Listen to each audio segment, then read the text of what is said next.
हरे कृष्णा, राधे राधे। मेरा एक दोस्त है, वो एक मेडिकल स्टूडेंट है। वो बहुत दिन पहले से मेरे को एक क्वेश्चन किया था कि कर्ण के साथ इतना सब कुछ हुआ, वो अपनी ज़िंदगी में पाप नहीं किया है, कुछ नहीं किया है, पर भगवान ने उसके साथ इतना बुरा क्यों किया। भगवान नहीं है, भगवान को क्या दिखाई नहीं दिया कि कर्ण का कितना अपमान हो रहा था। हमेशा हर जगह पे कर्ण को अपमानित होना पड़ा, उसको इतना दुख मिला, बहुत कुछ हुआ। भगवान कृष्ण तो वहाँ थे, पर उन्होंने कुछ किया क्यों नहीं। देखिए, ये सिर्फ उनकी क्वेश्चन नहीं है, और भी 2-4 लोग हैं जो लोग मुझे सेम क्वेश्चन पूछते थे। मैं इसके जवाब में आपको पहले एक चीज़ बता देती हूँ कि क्या आप बिलीव करना चाहोगे। अगर आप बिलीव करना चाहोगे तो आप आंसर सुनो, अगर बिलीव नहीं करना है तो प्लीज़ मत सुनो। भगवान विश्वास से मिलते हैं। अगर आपको विश्वास नहीं है तो मैं जो भी कहूँ आपको बेकार ही लगेगा। आपको अगर बिलीव है तो सुनो। पहली बात है कि मेरे कुछ दोस्त हैं जो लोग मेडिकल स्टूडेंट्स ही हैं जिनको थोड़ा एटीट्यूड होता है, हम भगवान को नहीं मानेंगे, भगवान नहीं है, ये है वो है, और भगवान हमेशा गलत करते हैं। और बात बात बिल्कुल सुनते नहीं हैं, हमेशा आर्गूमेंट ही करते हैं। कोई बात कहो तो उसको चढ़कर दूसरी टॉपिक ले आते हैं, ऐसे कि उनको काटना ही है, बात को काटना ही है। मतलब उनके हिसाब में वो प्रूव करना चाहते हैं, ये प्रूव करना चाहते हैं कि भगवान तो नहीं है, बिल्कुल नहीं है, भगवान बुरा करते हैं, हमेशा हमारे साथ बुरा करते हैं, भगवान सारी गलती तो बस भगवान की ही है।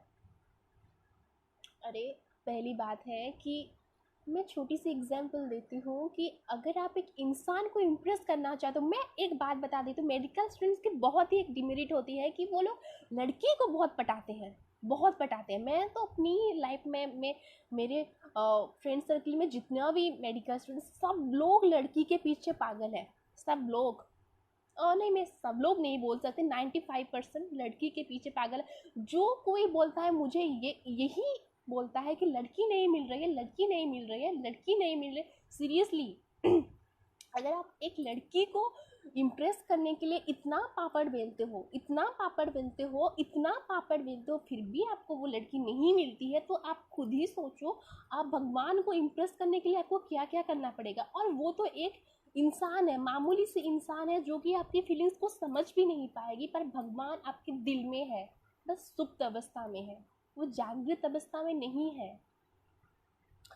और आपको उनको जागृत करने के लिए कुछ करना पड़ेगा, चैंटिंग करना पड़ेगा, ध्यान करना पड़ेगा, मनन करना पड़ेगा। और भगवान स्वयं कहते हैं कि कलयुग में वो खुद अपने ही नाम पे है। जो भगवान श्री हरि का नाम लेता है उसके पास भगवान है ही है।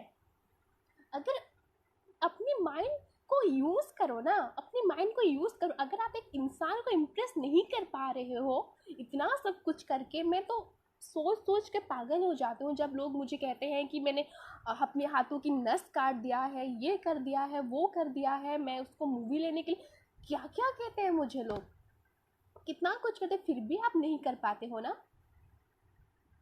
नहीं कर पाते हो ना, लड़की को नहीं पटा पाते हो ना। सीरियसली, बाय द वे, मुझे इतना गुस्सा नहीं करना चाहिए था, क्योंकि मैं बार बार यही बात सुन कर बहरी हो रही हूँ कि भगवान नहीं है। सीरियसली भगवान नहीं है।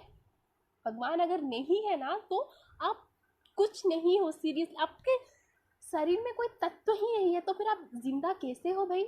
ठीक है, मैं ज़्यादा आर्गूमेंट नहीं कर टॉपिक स्टार्ट करती हूँ। मैं कर्ण के बारे में बता देती हूँ कि कर्ण के साथ ऐसा क्यों हुआ, उसके बाद मैं सारी चीज़ को डिटेल्स में डिस्कशन करूँगी। ओके, कर्ण की पूर्व जन्म के बारे में मैं बताने से पहले मैं आपको एक बात बता देती हूँ कि किसी भी इंसान बिना कर्म के कोई सज़ा नहीं पाता। उसके साथ जो भी हो रहा है, अच्छा या बुरा, उसका जिम्मेदार वो खुद है। ऐसा ही कुछ हुआ था कर्ण के साथ। कर्ण अपने पूर्व जन्म में एक असुर थे, जो कि बहुत तपस्या करके, बहुत साधना करके सूर्यदेव को प्रसन्न किया था और उनसे सहस्त्र कवच मांगा था। और वो इतना अत्याचार करते थे सब पर, पृथ्वी के सारे लोगों पर, कि पृथ्वी बस थरहर ही हो रहा था। तो सब भगवान नारायण से प्रे करते हैं कि आपको अवतार लेना है इस राक्षस से हमें मुक्ति देने के लिए, और भगवान उसी वक्त नर और नारायण के रूप में पैदा होते हैं। नर और नारायण भगवान शिव जी को प्रसन्न करते हैं, तपस्या करके प्रसन्न करते हैं, और वो सहस्त्र कवच को मारते हैं। मार तो नहीं सके, पर वो जो 99 कवच उसको तोड़ देते हैं, एक कवच रह जाता है जो कि कर्ण अपने इस जन्म में लेकर पैदा हुए हैं। और लास्ट क्या हुआ था, जब 99 कवच 19 कवच जब खत्म हो गया, तब कर्ण सूर्यदेव के पास जाकर छुप जाते हैं और कहते हैं कि मुझे बचा लो। तब भगवान सूर्यदेव उनको बचा देते हैं। नर का जो अवतार है वो अर्जुन लेते हैं द्वापर युग में, और नारायण भगवान श्री कृष्ण होते हैं। और वो जो राक्षस जो सहस्त्र कवच था उसका जो एक कवच बच गया था, उसी कवच के साथ कर्ण पैदा होते हैं। और अपनी पूर्व जन्म की इतने पाप, इतने सारे लोगों को रुलाने की वजह से उनको इस जन्म में बहुत रोना पड़ा था, उनको बहुत बहुत कष्ट हुआ था। और आखिरी वक्त उनको छल से मारा गया, अर्जुन ने उनको छल से मारा, क्योंकि उनकी जो पूर्व जन्म की कर्म वो बाकी था। आप खुद ही बताइए, कुछ लोग जब पैदा होते हैं उनकी आंखें नहीं होती, बिना आंखें के पैदा होते हैं, या फिर हैंडीकैप होते, हाथ नहीं होता, पैर नहीं होता। वो बचपन में क्या गलती किए होते अपनी माँ के घर में जो ऐसे हैंडीकैप पैदा होते हैं? अरे उनकी पूर्व जन्म है, कुछ पूर्व जन्म पर जन्म है। आपको अगर विश्वास आता है तो बहुत अच्छी बात, अगर नहीं आता है तो आप शांति से पूछ सकते हो, बट इसका मतलब ये नहीं कि आप आर्गुमेंट ही करने लगो। अगर आप किसी भी आंसर को जानना चाहते हो तो आपको जिससे जानना है उसके ऊपर ट्रस्ट करना होगा। अगर आपको बिलीव नहीं होता है तो आप हमें ये बोल सकते हो, आप हमें स्क्रिप्चर दिखाओ कहाँ पर लिखा है, आप ऐसा बोल सकते हो, कोई प्रॉब्लम नहीं है। बट इसका मतलब ये नहीं कि आप एक लिसनर ही ना बनो, हमेशा आर्गुमेंट ही करो। आप खुद ही बताए, कुछ लड़कियां होते हैं, कुछ लड़के होते हैं, बचपन से बिना कुछ सीखे बहुत ही अच्छा गाते हैं।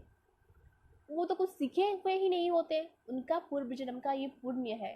कुछ लोग होते हैं, छोटे बच्चे जो होते हैं वो बहुत विद्वान होते हैं, बहुत जल्दी जल्दी बातों को याद कर लेते हैं। कुछ लोग होते हैं बहुत ही खूबसूरत होते हैं, बहुत ज़्यादा खूबसूरत होते हैं। शास्त्र बताता है कि जो अपने पूर्व जन्म में विद्या का दान किया होता है वो विद्वान बनता है, और जो अपनी पूर्व जन्म में धन का दान किया होता है वो सुंदर बनता है। ये शास्त्र बताते हैं। पूर्व जन्म है, पर जन्म है। पूर्व जन्म में अगर हम पाप किए हैं और वो भरपाई नहीं हो पाया है तो हमको वो सज़ा नेक्स्ट जन्म में मिलेगी ही मिलेगी। हमारे कर्मों की सज़ा हमें ज़रूर मिलेगी, वो भगवान नहीं ले सकते। हाँ, पर इतना हो सकता है हम उस सज़ा को कम कर सकते हैं। अगर हम हरि नाम करते हैं, भगवान को सब कुछ समर्पित कर देते हैं, भगवान को सरेंडर, सब कुछ भगवान आप ही संभालो, अगर हम सब कुछ भगवान को ही दे देते, अपना कर्म धर्म सब कुछ दे देते हैं, तो भगवान हमको पार कर ही ले जाएंगे। पर हमको भगवान को ही आराधना करनी होगी कि भगवान हमें बचा लो, हमको हरि नाम करना पड़ेगा। बिना हरि नाम की मुक्ति नहीं है, कभी नहीं। और कली युग में तो बहुत ही सिंपल तरफ से बताया गया है, बहुत ही सिंपल से। बस कली युग में है ना, ये नियम है ना, अगर हम सोचते हैं किसी को मारेंगे, हमारी सोच का वो पाप नहीं है, पर अगर हम सोच देते हैं कि किसी का कुछ भला करें तो वो पुण्य में शामिल हो जाता है। कली युग में इतना मतलब इजी किया गया है धर्म का फंडे को, तो हम क्यों ऐसा कर रहे हैं? हमको बिलीव करना होगा, हम वो पाप नहीं करेंगे, कुछ ऐसा नहीं करेंगे ताकि हम फिर से हमको जन्म लेना पड़े और फिर से हमको सज़ा मिले। हमको ऐसा कुछ नहीं करना है, बस हम अपने कर्म करें और कर्म की आशा ना कर कर भगवान पर निर्भर हो जाएं। भगवान सब कुछ संभाल लेंगे, कुछ हमको करना नहीं पड़ेगा। जितना कर्म है, जितना स्किल है, जितना काम है, बस उतना करो। और चैंटिंग तो ज़रूर, 16 राउंड चैंटिंग तो मस्ट। अगर आप नहीं कर पाते हो तो ठीक है, आप धीरे धीरे प्रैक्टिस करो, धीरे धीरे। सडनली तो मैं भी 16 राउंड तक नहीं जा पाई थी। आप धीरे धीरे प्रैक्टिस करो, 2 राउंड, 4 राउंड, 6 राउंड, ऐसे प्रैक्टिस करो, ज़रूर हो जाएगा। पर भगवान पर भरोसा करो और अगर भरोसा ही नहीं है तो भगवान मिलेंगे ही नहीं। आप हमेशा कंफ्यूजन में रहोगे, भगवान कभी नहीं आएंगे। भगवान आपको जैसा लग रहा है अभी भगवान हमेशा हमारे साथ बुरा कर रहे हैं, हमारे साथ यही होता जाएगा, कुछ अच्छा नहीं होगा, बस जहाँ थे वहीं ही गिर जाएंगे। तो अभी वक्त है, सुधर जाओ। Thank you. हरे